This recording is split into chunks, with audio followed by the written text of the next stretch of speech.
Saat Teduh Antioquia hari ini, mengenal Allah dengan benar.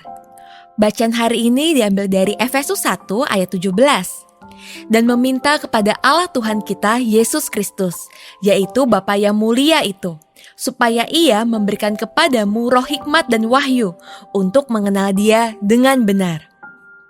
Tidak semua orang mengenal Tuhan dengan baik dan benar. Setidaknya ada dua jenis orang Kristen di dunia ini.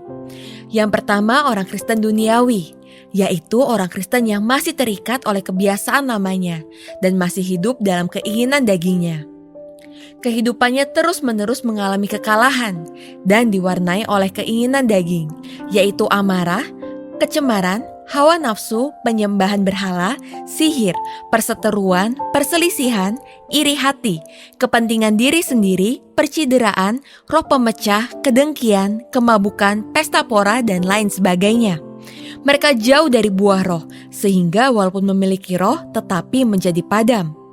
Yang kedua adalah orang Kristen rohani. Mereka dapat menilai segala sesuatu. Mereka menyadari akan tanggung jawabnya untuk menyalibkan daging setiap hari, karena tahu sudah mati terhadap dosa. Mereka juga mengerti bahwa tubuhnya adalah bait Roh Kudus. Jiwanya mengalami pembaharuan. Hatinya diwarnai oleh damai sejahtera dan sukacita. Hidupnya memperlihatkan buah Roh Kudus dan mengalami kemerdekaan dari hukuman dosa dan maut. Mari renungkan hidup kita sekarang ini. Apakah kita termasuk jenis orang Kristen yang duniawi atau rohani? Kita perlu untuk mengetahui kondisi hidup rohani kita dan cara menyikapinya.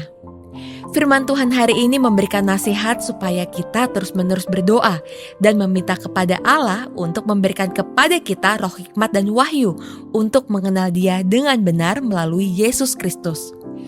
Allah mau agar kita sungguh-sungguh mengerti, mengetahui dan memahami pribadi Yesus Kristus. Bahkan lebih dari itu, supaya kita mengakui kekuasaannya dalam hidup kita sepenuhnya melalui ketaatan penuh kepada Dia. Semua itu hanya dapat kita lakukan melalui pertolongan roh hikmat dan wahyu. Roh memberitahu bahwa Kristus adalah anak Allah yang berkuasa. Di dalam Yesus kita diselamatkan oleh Allah, dan Yesus adalah kebenaran yang memerdekakan kita. Dengan demikian, kita dapat mengenal Allah dengan benar melalui Yesus Kristus yang penuh kuasa dan kasih. Hanya melalui Kristus, kita dapat yakin bahwa Allah ada dan menyelamatkan manusia. Saudara, sebagai orang Kristen, seberapa besar kita mengenal Kristus dalam hidup kita? Apakah kita mengenal Kristus secara pribadi?